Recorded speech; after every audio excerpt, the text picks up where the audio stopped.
The New Testament, as we have it today, as it evolved through these centuries, contains four different sections which are grouped according to the kind of book that they represent. The first section in the New Testament are Gospels. Matthew, Mark, Luke, and John, the four Gospels that stand at the beginning of the New Testament. These four Gospels give the stories about Jesus' life, his birth, his ministry, his teachings, his miracles, his death, his resurrection. Virtually all of the stories that you know about Jesus, have heard about Jesus, come from these four books. As we will see, though, in the 2nd and 3rd centuries, there were other Christians that had other Gospels that did not make it into the New Testament.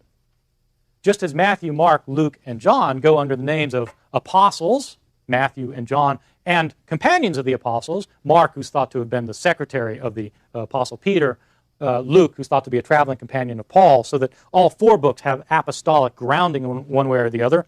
So to these other Gospels, found from later Christianity, 2nd and 3rd centuries, also claim to have apostolic backing. In fact, most of these other Gospels claim to be written by apostles. We have Gospels that claim to be written by Peter, by Mary Magdalene, by Jesus' twin brother Thomas. Why didn't these other Gospels get into the New Testament? That will be one of the questions we'll pursue.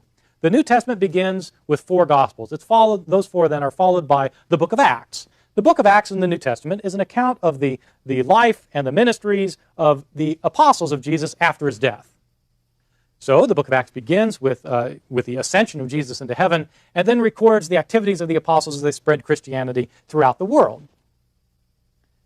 This book was written by the same person who wrote our third gospel, the Gospel of Luke, so the author is usually just called Luke. This book then narrates the spread of Christianity throughout the ancient world. Interestingly, in the 2nd and 3rd century, we have other Acts, much like the book of Acts, but instead of being about the spread of Christianity through the work of all the apostles, or through several of them, these other Acts, the non-canonical Acts, concern one or the other apostles. And so we have an Acts of Paul, an Acts of Peter, an Acts of John, an Acts of Thomas, about the escapades of apostles after Jesus' death. Why didn't these other books get into the New Testament?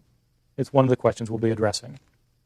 In the New Testament, after the book of Acts, there are the Epistles.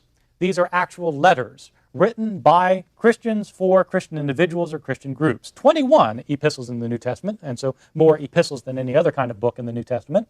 Of these 21 epistles, 13 of them claim to be written by Paul, the apostle.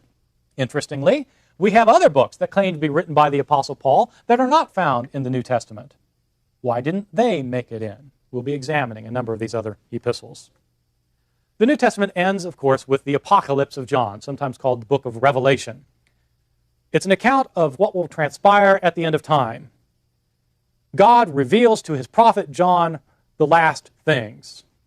This is an apocalypse about the cataclysmic end of history. We have other apocalypses that did not make it into the New Testament.